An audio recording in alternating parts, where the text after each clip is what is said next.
E a primeira lei da termodinâmica diz o seguinte: num processo termodinâmico, um gás pode trocar calor, ganhando ou perdendo, não importa, com o meio externo. Então, por exemplo, ele está ganhando calor com o meio externo. Olha o que está acontecendo com o gás. Está ganhando calor. E esse ganhar calor ou perder calor, o gás pode realizar ou sofrer trabalho. O termo é esse mesmo. Sofrer trabalho. Olha aí, ó. No nosso caso, ele realizou o trabalho. Vou voltar à animação. Repare que o gás provocou uma expansão do êmbolo. Aí, ó, empurrou o êmbolo. Aumentou o volume. Por exemplo, vamos supor que ele tenha recebido 100 joules de calor e realizou um trabalho de 30 joules. Você vai falar, Hélio, não está batendo, Hélio. Não está batendo. Como ele recebe 100 e realiza 30 só? Porque os outros 70 joules, lembra? O gás aqueceu, ele variou a sua energia interna. Então, importante, o gás ganha calor, aquece e empurra o êmbolo. Toda a energia que ele recebeu, parte dela ele aqueceu, parte ele realizou trabalho. Eu posso dizer o seguinte, ó, a variação de energia do gás corresponde à diferença entre o calor recebido e o trabalho realizado. Ou, em outras palavras, ΔU é Q tal, Q menos tal. Normalmente, escreve-se isso aí na forma de conservação de energia. Na maior parte dos livros está escrito Q é igual ΔU mais tal. Eu gosto mais dessa forma, ΔU é Q tal, porque senão você acaba sempre esquecendo a variação de energia. Então, lembrando, isso aqui é a variação de energia interna do gás.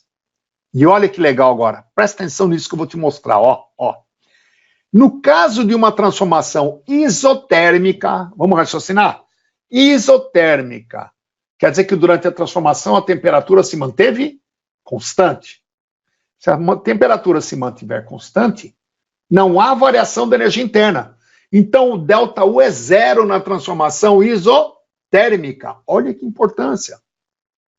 Que importância isso vai ter, hein? Na transformação isotérmica, o ΔU é zero. Não há variação da energia interna. Legal? O que é o Q? O Q é o calor trocado, Hélio. Sim.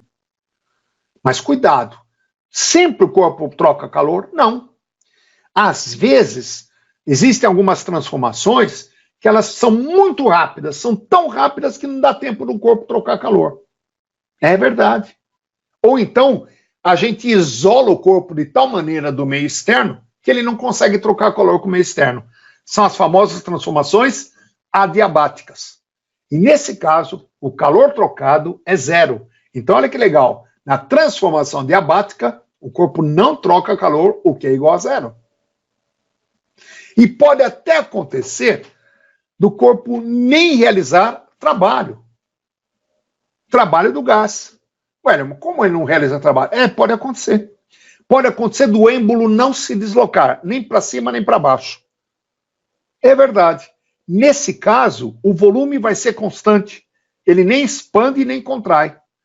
Se não tem deslocamento do êmbolo, não tem realização de trabalho.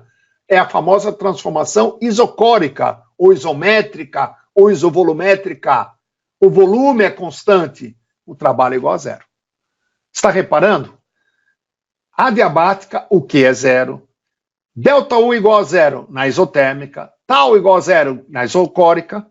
E na isobárica? Na isobárica, ninguém é zero. Na isobárica tem variação de temperatura, o corpo troca calor e realiza trabalho. É exatamente esse caso aqui, ó. Calor não é zero, ΔU não é zero, trabalho não é zero. Provavelmente isso aqui foi uma transformação isobárica. Agora, lembrando, para um gás pode ser monoatômico ou diatômico. Se o gás for monoatômico, o ΔU pode ser calculado por essa expressãozinha, 3 meios de NR ΔT. Cuidado que esse T é temperatura absoluta do gás. 3 meios de N. N é o número de mols e R é a constante dos gases, tá? Então, no caso do gás ser monoatômico, aqui é 3 meios de NR delta T, esse delta U aqui. E no caso do gás ser diatômico, muda a fração, 5 meios de NR delta T. Fique esperto com isso, hein, cara? Muito esperto mesmo. Tá bom? Então, dá uma olhada nesta questão agora, que diz assim: um gás contido em um recipiente, dotado de um êmbolo que pode se mover, sofre uma transformação. Nessa transformação, fornecemos 800 calorias ao gás e ele realiza o trabalho de 209 joules. Sendo uma caloria 4,18 joules, o aumento da energia interna desse gás foi... Qual foi o aumento da energia interna? Espera aí. Vamos ver quais são os dados do problema? Dados. O gás, nessa transformação, fornecemos 800 calorias ao gás. Fornecemos 800 calorias. Calorias é calor, então o calor é mais 800 calorias. Por quê? Porque o gás recebe calor. Por isso que ele é mais. E ele realiza o trabalho de 209 joules. Neste caso, a expansão garante que o trabalho é positivo, porque ele realiza um trabalho de 209 joules. Ok? Realiza, trabalho é positivo. Ele quer saber qual foi a variação de energia interna em joules. Então, o único cuidado aqui é que isso aqui está em calorias. Tem que passar para joules. É só trocar esta caloria por 4,18 e multiplicar. Fazendo essa conta, isso vai me dar 3.344 joules. Aí eu sei que ΔU é Q tal, Q menos tal, de Q eu vou tirar o tal. Fazendo a conta, 3.344 menos 209 vai me dar 3.135 joules, alternativa B de bola. Olha que legal. Certo? Tranquilo, né? Agora, olha essa questãozinha da Unifei. Um gás ideal sofre uma transformação isotérmica, recebendo do meio ambiente 3.000 joules de calor. Sendo N igual a 4 o número de mols do gás, podemos afirmar que a variação de sua energia interna e o trabalho realizado na transformação valem em joules respectivamente. Bom, sinceridade, não precisa nem fazer conta para matar o exercício. Como não? Não precisa. A hora que ele falou que ele sofre uma transformação isotérmica, quer dizer que a temperatura dele é o quê? Constante. Se a temperatura é constante, não sofre variação de energia interna, ΔU igual a 0. E o que ele pede aqui? Podemos afirmar que a variação de sua energia interna. Qual foi a variação de energia interna? 0, alternativa A, cara. Não tem mais ninguém aqui, ó. Alternativa A, vou embora. Ok? Calma, mas vamos lá, ó. Dado Q igual a 3.000 joules. Positivo por quê? Porque é calor recebido. A transformação é isotérmica. Se ela é isotérmica, ΔU igual a 0. É aí que eu falei, aí já matava o exercício. Olha aí, ó. Hélio, eu não tô com essa bola toda, eu não teria tanta confiança quanto você. Tá bom. ΔU é Q tal. ΔU é Q tal. Só que o ΔU é 0 e o Q é 3.000. ΔU é 0 e o Q é 3.000. Ele quer o trabalho realizado. Traga o trabalho para cá, trabalho é 3.000 joules. Confirmou. Olha aí, ó. Tranquilo? Sussa, né? Legal. Ó, isso aqui é uma coisa muito comum de acontecer, viu? Olha esta agora. Um pistão com êmbolo móvel contém 2 mols de O2 e recebe 581 joules de calor. O gás sofre uma expansão isobárica, na qual seu volume aumentou de 1,66 litros a uma pressão constante de 10 a 5 newtons por metro quadrado. Uma TM, né? Considerando que nessas condições o gás se comporta como gás ideal, utilize R igual a 8,3 joules por mol por Kelvin e calcule a variação de energia interna do gás e a variação de temperatura do gás. Bom, vamos calcular o item A primeiro. Antes de eu fazer qualquer coisa, só um detalhe. Lembra que eu comentei? Quem comanda o show de unidades é quem tem mais unidades. No caso, a constante dos gases. Eu vou ter que trabalhar com energia ou calor em joules, número de mols em mol e temperatura em Kelvin. Ou seja, eu vou ter que trabalhar no SI. Aqui está no SI, newton por metro quadrado. Cuidado com isso aqui. Aqui está em litros. Cuidado, hein? Tá? Mas vamos lá, ó. A transformação é isobárica, expansão isobárica. Ele aumentou o volume, a pressão constante. Ora, já que ele aumentou o volume e a pressão constante, ele pede para calcular a variação de energia interna. Eu tenho a quantidade de calor que ele recebeu. Então, vou calcular o trabalho. O trabalho é P delta V. Por que você vai usar isso? Ué, porque a transformação foi isobárica. E ele me deu a pressão. Então, esse trabalho vai ser 10 a quinta, newton por metro quadrado, vezes variação de volume. Cuidado. Aumentou de 1,66 litros. Olha, 1 metro cúbico tem 1000 litros. Portanto, 1 litro é a milésima parte do metro cúbico. Como tem 1,66 litros, tem 1,66 vezes 10 a menos 3 metros cúbicos. Aqui eu passei para metro cúbico.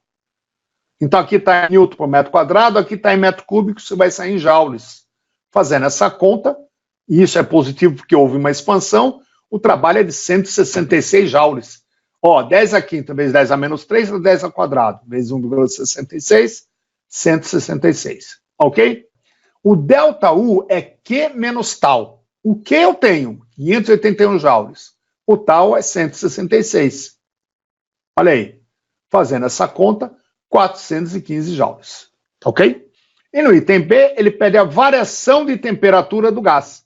Qual foi a variação de temperatura do gás? Agora, cuidado. Ele diz que contém 2 mols de O2. Gente, O2 é um gás diatômico, tem 2 átomos a molécula. O2 tem 2 átomos de oxigênio. Então a variação vai ser 5 meios de NR delta T. O número de mols ele me deu. Olha aqui o número de mols, ó, 2 mols. O N. O R ele me deu. O ΔU eu calculei, acho o ΔT. Lembrando que O2 é um gás diatômico.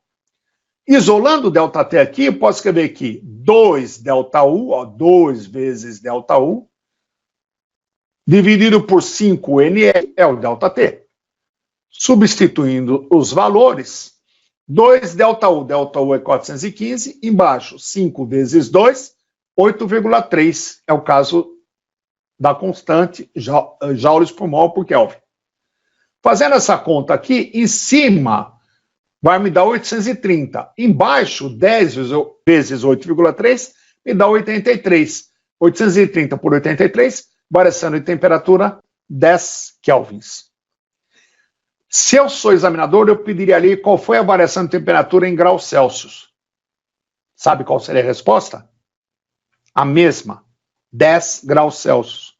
Ué, mas não tem que somar 273, tal, subtrair? Não, porque ele está falando em variação de temperatura. A variação de temperatura na escala Kelvin é a mesma variação de temperatura na escala Celsius. O tamanho do grau Celsius é o mesmo tamanho do Kelvin. Vai esquecer isso. Ok? Bom, vamos falar então na segunda lei da termodinâmica. E para eu falar na segunda lei da termodinâmica, eu tenho que comentar que existem 2 maneiras de eu enunciar a segunda lei da termodinâmica. A primeira delas foi o Clausius que enunciou. Ele disse que o calor não passa espontaneamente de um corpo para outro mais quente. Em outras palavras, o calor nunca vai do mais frio para o mais quente.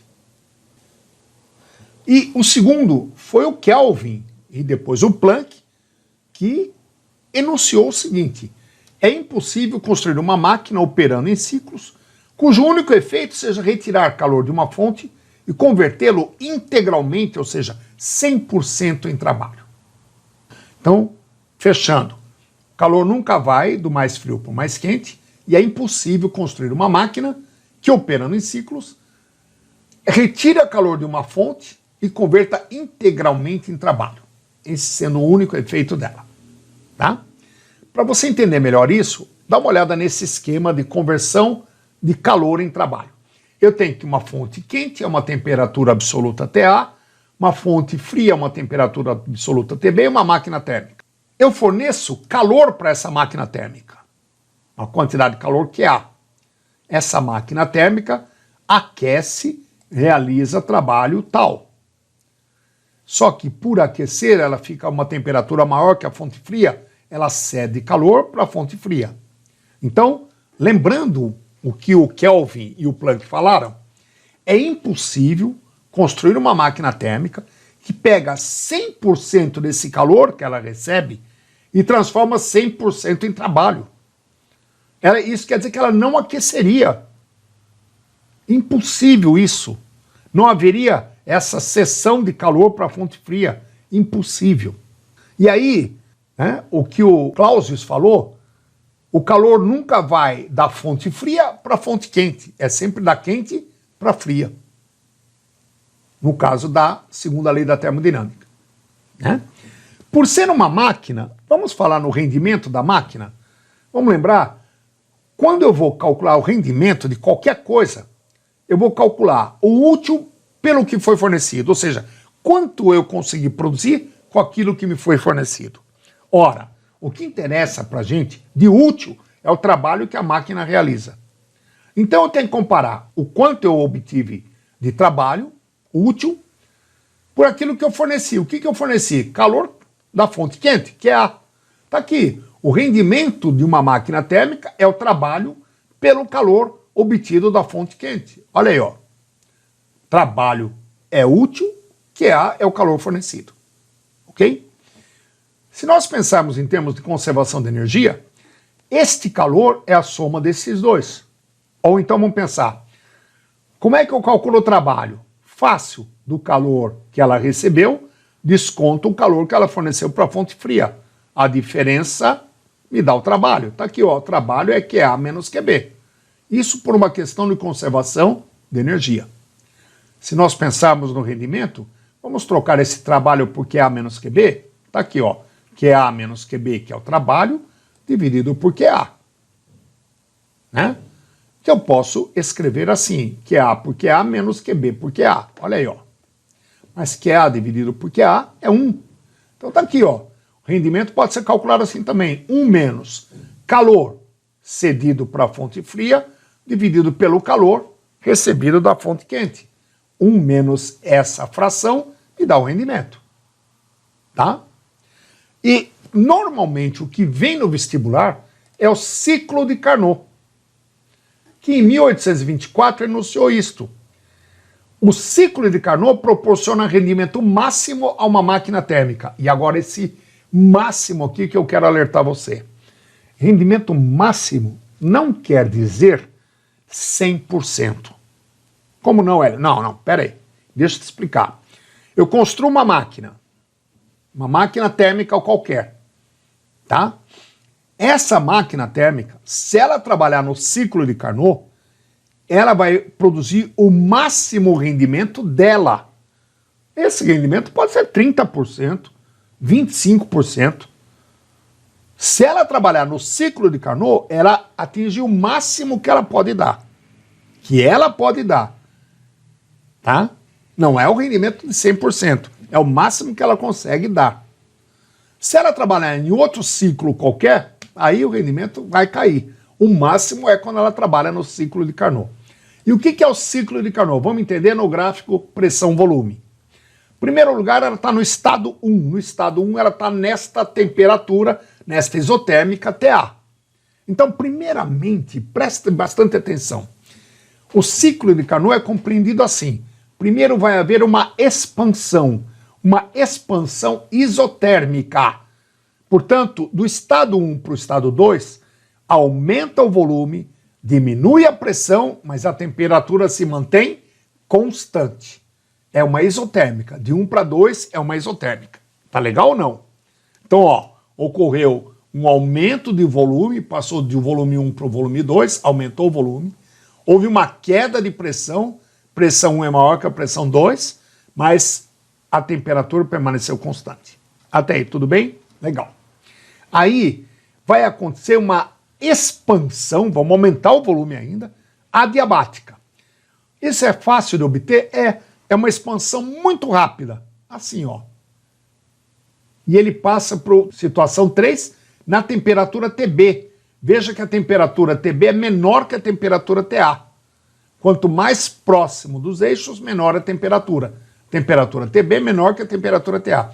Ou seja, houve uma expansão muito rápida, houve uma queda brusca de pressão e houve uma queda de temperatura também. Então variou pressão, variou volume, variou temperatura.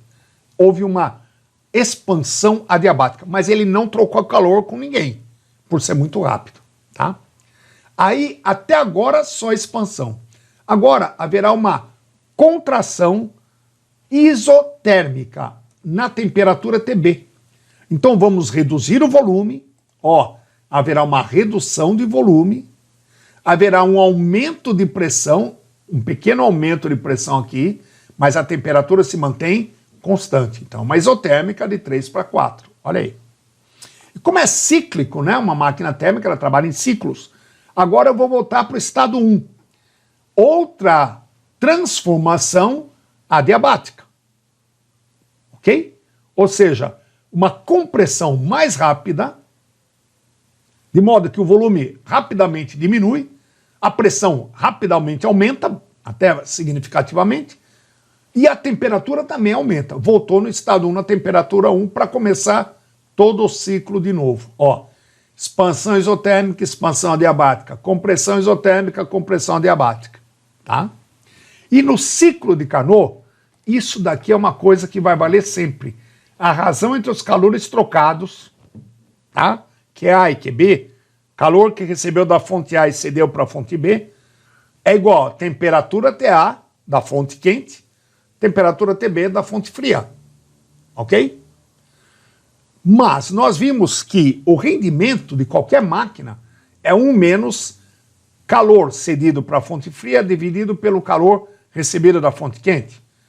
Mas espera aí, se QA sobre QB é TA sobre TB, QB sobre QA é TB sobre TA. É a razão entre as duas temperaturas. Temperatura da fonte fria, temperatura da fonte quente. Tá ok? Isto aqui só vale no ciclo de Carnot. Ok? Então vamos lá ao nosso último exercício de hoje, que diz que uma máquina térmica opera segundo o ciclo de Carnot entre as temperaturas de 500 Kelvin e 300 Kelvin, recebendo 2.000 joules de calor da fonte quente. O calor rejeitado para a fonte fria e o trabalho realizado pela máquina em joules são respectivamente. Tá? Então vamos lá, No ciclo de Carnot temos Q2 sobre Q1 é T2 sobre T1, ou QB sobre QA é TB sobre TA. Bom, eu chamei de 1 e 2 aí. Vamos lá, Lembrando que é fria sobre quente. No meu caso aqui, T2 é a fria, T1 é a quente. O que eu sei? Ele quer Q2, o calor rejeitado para a fonte fria. Q2 é o calor rejeitado para a fonte fria. Q1 é o recebido da fonte quente. Quanto que ele recebeu? 2.000 joules. Temperatura da fonte fria, 300 Kelvin. Temperatura da fonte quente, 500 Kelvin. É só substituir. E se eu fizer essa conta aqui, 2.500, simplifiquei, dá 4. 4 vezes 300, 1.200 joules. E matou o exercício. A única alternativa com 1.200 é D de dado. Tá? Ou, trabalho vai ser Q1 menos Q2. Q1 menos Q2. Ora, Q1 eu tenho, Q1 é 2.000 joules. O Q2 é 1.200. Q1 menos Q2, 2.000 menos 1.200, está aqui 800 joules. Alternativa D de dado, confirmou. Essa é uma maneira de calcular. Tá ok? Essa era uma forma de calcular. Tá? Tinha outra forma? Tinha. Vamos ver qual é? Segunda forma de calcular a mesma questão. Qual? Como é ciclo de Carnot, eu vou apelar para o rendimento. Como assim, Hélio? Olha, já que eu tenho as duas temperaturas, eu posso calcular o rendimento. Olha aí, temperatura fria e quente, ciclo de Carnot, vai ficar 1 menos 300 por 500. Corto os dois zeros aqui. 3 quintos é 0,6. 3 quintos é 0,6. 1 menos 3 quintos, tá? 5 quintos menos 3 quintos, isso dá 2 quintos. Isso dá 0,4. 1 menos 0,6 dá 0,4. Esse é o rendimento. Lembrando que o rendimento também pode ser calculado assim. Trabalho pelo calor recebido da fonte quente. Fonte quente é índice 1. Rendimento é 0,4. Fonte quente é Q1 2000. Calcula o trabalho. 800 joules. Olha aí, ó. Mataria o exercício da mesma maneira. Alternativa D. Lembrando que trabalho é Q1 menos Q2. O trabalho é 800. Q1 é 2000. Trago o Q2 para cá, 800 para lá, está aqui, Q2 é 1.200 joules. E está aí, matamos o exercício. É isso.